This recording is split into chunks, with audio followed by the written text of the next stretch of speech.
নমস্কার, শুভ সকাল। কেমন আছো সবাই? আশা করছি সবাই ভালো আছো, আর আমরাও ভালো আছি বাড়িতে। এখন গুড মর্নিং বলার থেকে গুড ইভিনিং বলাটাই মানে বেটার হবে, কারণ এখন বেজে গেছে প্রায় 11টা মতন সকাল।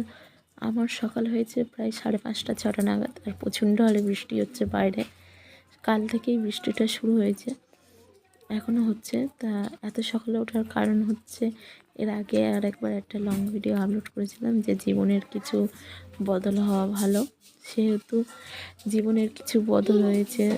বর এখন গাড়ি নিয়ে আর যায় না, এখন যায় কলকাতায় ডিউটিতে। তা সেহেতু সকালে উঠে ওর জন্য রান্না করতে হয় আমার। সেই জন্য রান্না করে ওকে গুছিয়ে দিয়ে টিফিন গুছিয়ে দিয়ে আমরা সব সকালে গরম গরম ভাত খাওয়া হয়েছে। সবাই প্রতিদিনই প্রায় অল্প করে দুটো ভাত খেয়ে নেওয়া হয়, তার বাইরে, ওই জন্য টিফিনের খরচাটা ঝামেলাটা আর হয় না।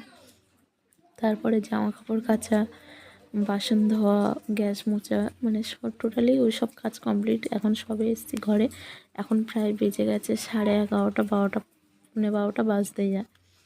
তা বাসি বিছানাটা আর তোলা হয়নি। আর আমি আমার ফার্স্ট সকালেই উঠে আগে কাজ হচ্ছে, যেহেতু আমি রাতে থালা বাসন মেজে রাখি, একটু থালা বাসন, সেহেতু সকালে উঠে আগে ঘর মুছে, ঘর ঝাড় দিয়ে ঘরটা মুছে নিয়ে স্নান করে ঠাকুরের পুজো দিয়ে তারপরে আমি যাই রাঁধতে। যেহেতু অনেক সময় মাছ চিংড়ি রান্না হয়, তো ওই জন্য আগে ঠাকুর পুজোটা দিয়ে দেওয়ার পরে শরীরটা বেশ আঁশটে গন্ধটা যেটা হয় হাতে, যেহেতু আমাদের তো আর কেউ হেল্পিং হ্যান্ড নেই, নিজেদেরই সব করতে হয়, মাছের যে আঁশটানি গন্ধ, তারপর আর ঠাকুর ঘরে ঢুকতে ভালো লাগে না। ওই জন্য যত চেষ্টা করি মানে স্নান করেই আগে ঠাকুর পুজোটা দিয়ে রান্না বসাতে। তা সেই মতনই হয়। আর মেয়ের আজকে স্কুল ছুটি, আর যেহেতু শনিবার সেহেতু স্কুলটা ছুটি।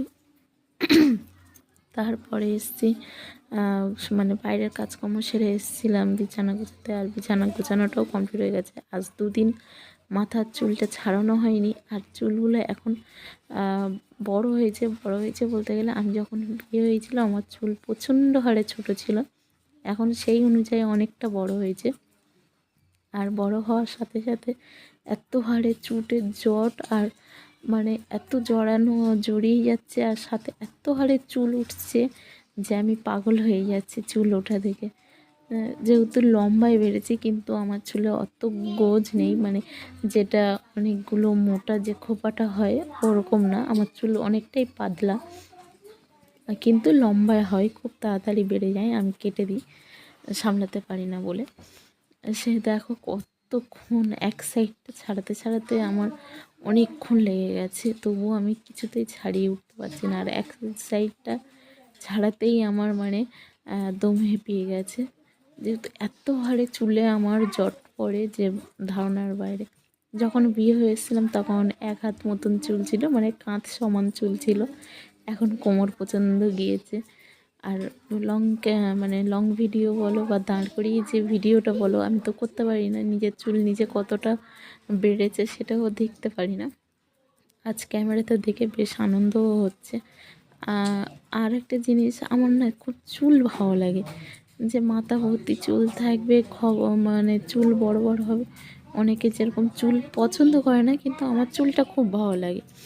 চলো, কথা বলতে বলতে অনেকটাই আমার কাজ এগিয়ে গেছে, যা করে চুলটাও আঁচড়ে নিয়েছি, আর রান্না বান্না কমপ্লিট হয়ে গেছে। আমি চুলটা বেঁধে নিয়ে তোমাদেরকে সব দেখাবো যে সকালে কী রান্না করেছি।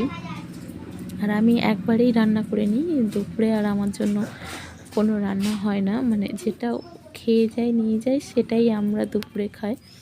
গরিব ঘরের 2-3 বার রান্না করাটা আমাদের পক্ষে টাফ হয়ে যায়, ওই জন্য দ্বিতীয়বার রান্না করার সময়ও হয় না।